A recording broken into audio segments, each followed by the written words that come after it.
Assalamu alaikum wa rahmatullahi ta'ala wa barakatuh. My brothers and sisters in Islam, and even those who are not Muslims but want to understand about the Muslims' way of life in terms of business and trade. That's what this video today is about. Let me begin by praising Allah subhanahu wa ta'ala, by praising Allah, the Lord of all of the worlds, by saying, Inna alhamdulillahi asta'inuhu wa astaghfiruhu wa na'udhu billahi min shururi anfusina wa min sayyati a'malina. Man yahdihillahu fala mudilla lahu ومن يضلله فلا هادي له وأشهد أن لا إله إلا الله وحده لا شريك له وأشهد أن محمدا عبده ورسوله أرسل الله بالحق بشيرا ونذيرا بين يدي ساعته ومن يطع الله ورسوله فقد رشد ومن يعص الله ورسوله فإنه لا يضر إلا نفسه ولا يضر الله شيئا أما بعد. This is a very, very, very important topic today, because as Muslims, all of us should want to go to paradise. That is our ultimate goal. All right? So that means that we have to make sure that we're pleasing Allah subhanahu wa ta'ala in everything that we say and everything that we do. And so we ask Allah subhanahu wa ta'ala to forgive us for the wrongs that we have done unintentionally, and even those intentionally we should repent for. And that Allah will help prevent us from falling into the major sins and forgive us for our minor sins. This is very, very, very important, because if we make money from that which is haram, unlawful, then everything that we buy with it becomes haram. You know, our food becomes haram. Our drink becomes haram. Our clothing becomes haram. And then Allah will not accept our du'as. And it's very important to have our du'as accepted. All right, so that means we have to be very careful about where we earn our money from, how we earn our money, and also where we spend it, as Allah will ask us on the Day of Judgment. So today I'm focusing on one particular market, which is the Forex market. You know, I've made different videos about this before, but as I gain more and more understanding on this matter, then I give more and more information on this matter. Okay, now initially I was told about this market, and I didn't really know too much about it. I knew some general information about it, but I had to research it. And in my initial research, I definitely saw things that were haram. And I said, okay, well, if we can avoid the matters of haram that are in it, then perhaps we can participate in it and make some halal, lawful money. So the first thing that was obvious was the issue of a loan. That, you know, when a person, has a certain amount of money, they take a loan from the broker in order to invest it in buying a certain currency of their choice. Now, of course, right away when we think about loans, we think about interest, right? But as Muslims, we can take loans, but it has to be interest-free loans. Okay? So in that way, I said, well, okay, based on the information that's given here, if you do the trading within that day, then it will be an interest-free loan, which in Islam is acceptable, an interest-free loan. But if it goes into the next day, then it becomes an interest-bearing loan that you'll be paying and or receiving interest, which is haram. So one would think, okay, well, I'll just do all of my trading and have it done within that day. Well, that makes sense to the layman, to the average Muslim who doesn't have much understanding or knowledge in the matter of what's halal and what's haram. The obvious haram is the loan with interest. So a person will say, okay, well, fine. I don't want to disobey Allah, but I need to make some money. So he involves himself, or she involves herself in trading, but they do it all within that day. Now, mind you, it's easy to get tricked up because the actual exchange of currency for another currency is not haram. We do that every day. When we travel, you travel somewhere and you change your money into the currency of the country that you're traveling to. That's normal. And when you come back, you change your money back in the currency of the country you're returning to. That in and of itself is not haram.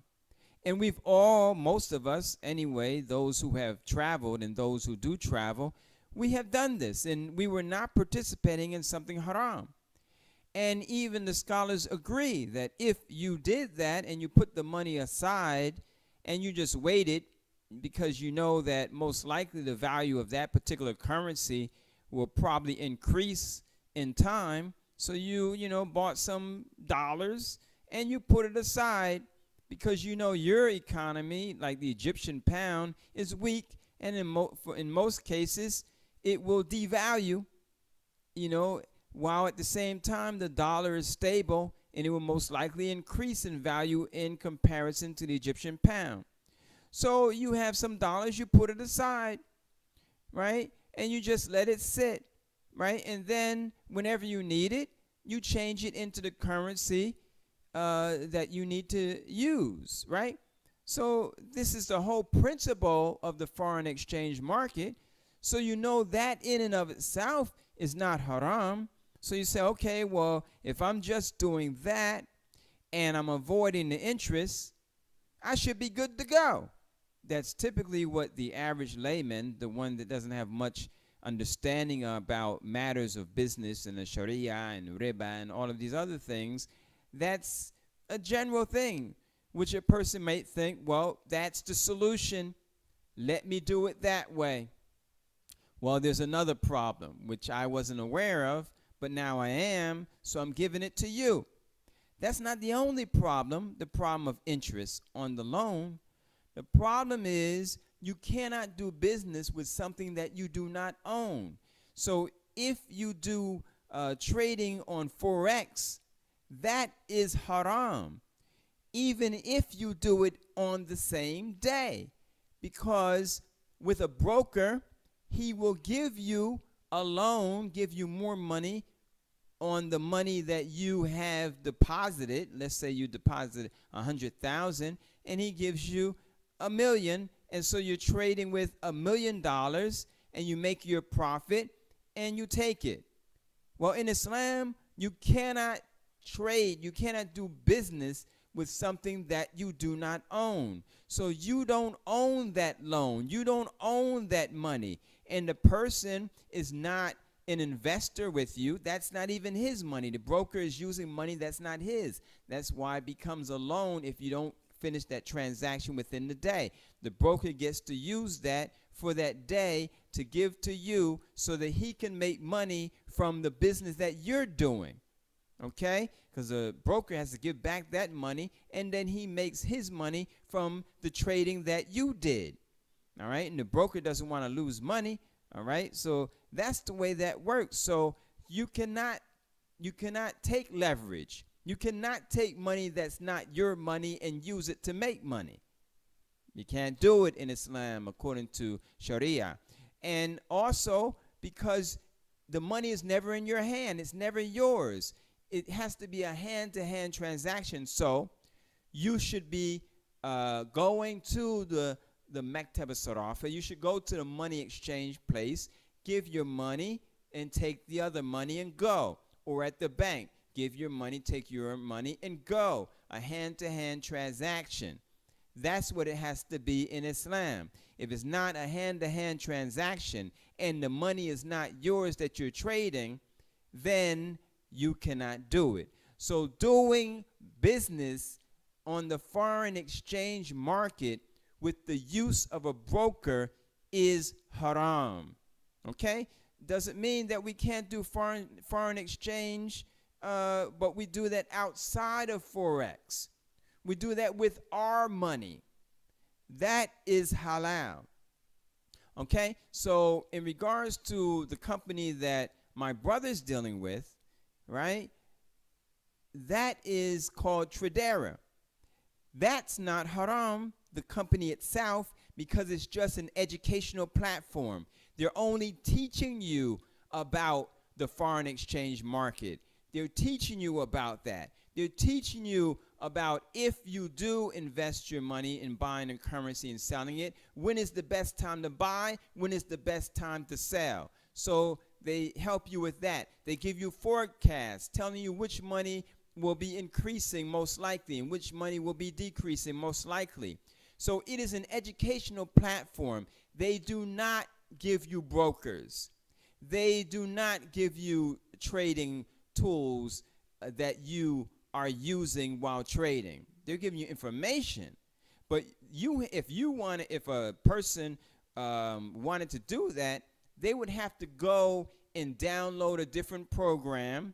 They would have to go get a broker, and all of that is outside of Tradera. Tradera has nothing to do with the brokers. It has nothing to do with the program that you have to download in order to do trading online. Tradera is simply and merely an educational platform. And those who are members of that educational platform, whether they're learning or just marketing, they can make money from marketing. If they want to make money on trading, then they have to take their money and take the information that they have learned and take their money and go buy the currency that Tradera is telling them is on the rise, and then change their currency once they've made a profit outside of the Forex market as Muslims. But non-Muslims will probably take that information and go on to the Forex market. But as Muslims, we cannot do that. So you would take the information that you have learned and you will take it and buy currency hand to hand with your money and change it and put it aside until it grows in value, and then change it back into your currency or any other currency that you would like to purchase in exchange. That is halal, and that's the only way that we can participate in a foreign exchange business without dealing in the haram. All right, and that's easy for us to do in a Tradera company. First of all, because they help us to know which currencies are increasing in value, which ones are decreasing in value, which ones are not. And also through the marketing, which is what we're focusing on, the marketing of the educational platform. That's it. Keep it halal. Assalamu alaikum wa rahmatullahi wa barakatuh. Subhanaka Allahumma wa bihamdika wa ashhadu an la ilaha illa ant astaghfiruka wa atubu ilayk.